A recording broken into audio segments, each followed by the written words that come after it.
గ్రామాలు, అలాగే అగ్గి ద్వారా వీళ్ళందరూ ఈయనకి హెల్ప్ చేశారు. అవునండి, గంటం ద్వారా వాళ్ళ పడాలి, వాళ్ళ కుటుంబాలు ఎలా ఉన్నాయి, వాళ్ళ పిల్లల పరిస్థితి అని మీరు వర్కౌట్ చేస్తాం చేసి మళ్ళీ గవర్నమెంట్కి ఏంటంటే ఈ ఆయన సంచరించిన ప్లేసులన్నింటినీ కూడా మనం టూరిస్ట్ ప్లేసులుగా తయారు చేయమని ఆ ప్రతి గ్రామంలోనూ అల్లూరి సీతారామరాజు గారి విగ్రహం ప్రతిష్ఠించి టూరిస్ట్ ప్లేసులుగా పెడితే చిరస్థాయిగా, ఎందుకంటే మా దేశానికి స్వాతంత్రం తీసుకొచ్చి, అంటే ఒంటరివాడు ఆ గిరిజనుల సాయంతో వెళ్ళి ప్రాణాలు అర్పించాయన, అంటే అంత డేరింగ్గా వెళ్ళి ఆ పోలీస్ స్టేషన్లో పొలగొట్టడం కానీ, బ్రిటిష్ వాళ్ళు ఎదురుగా బ్రిటిష్ వాళ్ళు అంత ధైర్యంగా ఎదిరించడం కానీ అవన్నీ ఆయన అసలు అవన్నీ ఏంటంటే చాలా గొప్ప. పార్క్ ఉందండి కేడీపేట, కేడీపేటలో పార్క్ ఉందండి.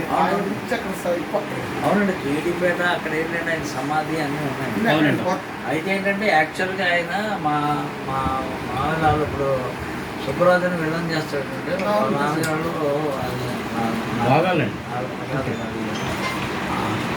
అదే అవును 9 దగ్గర అక్కడ కూడా ఈయన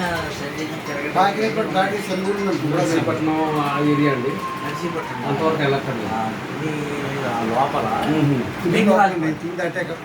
లింగరాజుపాలెం ఇవన్నీ తిరిగి, అందుకని గవర్నమెంట్కి విన్నవించుకుని ఇవన్నీ మన టూరిస్ట్ ప్రదేశాలని తయారు చేయాలి. ఎందుకంటే అక్కడ అల్లూరి సీతారామరాజుకి సపోర్ట్ చేసినటువంటి గంటల ద్వారా అధికారులు వీళ్ళందరూ వాళ్ళ కుటుంబాలు పిల్లలకి మేమంతా సహాయం చేసి వాళ్ళు ఎడ్యుకేటెడ్ లేదా బిజినెస్ అంటే ఏది చేద్దామని మనం నిర్ణయించుకున్నా అన్ని వెళ్ళాము.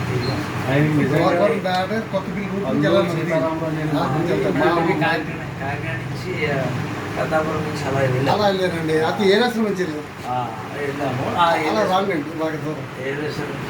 అయితే అది మళ్ళీ పనుల్లో ఉన్నది, మళ్ళీ వెళ్ళాలి. వెళ్ళి ఎవరు జనాలు అంతా లేకపోతే రాస్తాను, జర్నలిస్టులు అందరూ చాలా హెల్ప్ చేస్తారు.